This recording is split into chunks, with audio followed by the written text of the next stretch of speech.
Hey guys, this video is going to be a change of pace from a lot of the other videos I've done. This video is going to be the first to actually have me talk in it. It's actually in response to one of you guys, the subscribers, saying I need to actually talk. So here we go. And this video is going to be how I got started as a junkyard. This isn't really a common profession most people think of or go into or want to go into or dream up. I like to say it was just years in the making and a series of good and bad accidents. So I started messing around with cars at the age of 14, but that's not really where the story starts. That's not really where things started to fall into place. Where things really started to move in that direction is when I bought my dream car. My dream car, even before they started to become worth anything, was a full-size Bronco, 92 through 96 model years. And ever since I'm in high school, I always thought they were cool, always wanted one. But even though they were cheap back then, I had no money. And it wasn't until I got my first big boy job that it became more of a possibility. And let's just say marketplace is a dangerous thing. I would always be on there looking at Broncos, and finally one night I see a Bronco that was only an hour away from me. It had rust, but it supposedly had a rebuilt engine, a rebuilt transmission, and a rebuilt rear end. It just needed the fuel system to be put back together and odds and ends, but other than the rust, it seemed like something solid. So, I hired a mutual friend to come help me pick it up. I paid the guy, brought it home, paid my mechanic to finish the project because it didn't need much. And, I was able to get it running and driving. And I drove it around for a while, and my main car started having issues. So that was in the shop, I think, for about a month. And so I'm driving around this Bronco, driving it to work, and it's great. And one day I'm driving home from work like normal, and all of a sudden the engine just starts acting up, acting funny, making noises, and I pull off and realize I have a blown engine. There's a Bible verse that goes, your curse will become a blessing. And the curse of the engine blowing up in this Bronco ended up becoming a blessing that would pay off for years to come. So I had the car towed back to my apartment complex, and I just have it parked in a spot. And I realized the only solid option is to part it out. Because these Broncos, they're not yet appreciated, but starting to.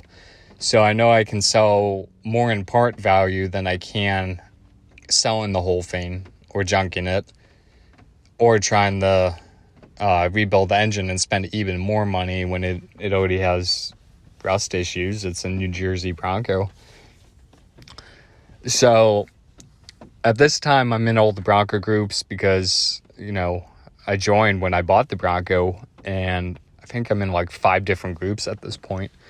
And I didn't know what to expect, so I ended up posting that Bronco for parts in all the groups and on Marketplace. And within half an hour, my phone just starts going crazy. And I was like, oh man, I shouldn't have posted in all these groups, but oh well, I'll just keep track as best I can. And so I go ahead and I start parting it. I start parting off all the inside interior parts because the interior was actually pretty good, and just start storing the parts in my garage, and all the small odds and ends I start shipping out. And locally, it was crazy. I had one guy, he got first dibs. He actually took the whole Bronco, bought the engine off of me, bought the transmission, he bought the tailgate, and other various odds and ends. And then when he was done pulling the engine out himself and all that stuff, he brought the Bronco back. And it was crazy, you know, during the time of pouring it out, I had all these Broncos and F-150s pull up, and I'm sure my neighbor was like, what is going on? But I you know, I didn't charge full value on all the parts, but I did charge a good amount while still being generous. And it brought back about like $2,500. Now, at the time, my job didn't pay that great. So whenever I would go to the junkyards and I would see Broncos, I would just repeat the same thing again over and over. And I lost track, but I think to date I parted out at least 12 Broncos and many more F-150s. I think I did 18 F-150s just in 1 week and one time, just by going for the junkyards. And it was good extra side money.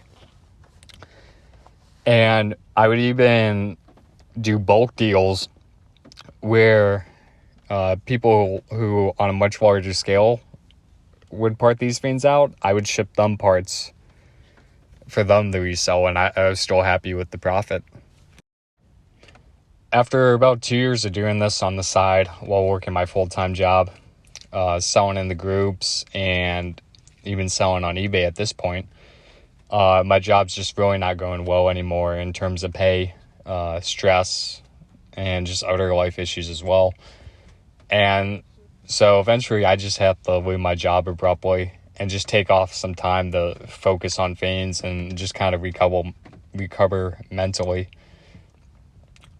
So I quit, and I don't really have a game plan. And I'm like, well, until, you know, I kind of recover and figure things out, you know, maybe I'll just make this an official business and, you know, really dive into it full time and see where it goes. I'm at a good point. I'm in my early 20s, and there's just not really much to lose. So let me start doing this. There's another Bible verse that I love. It goes, if you're willing and obedient, you shall eat the good of the land.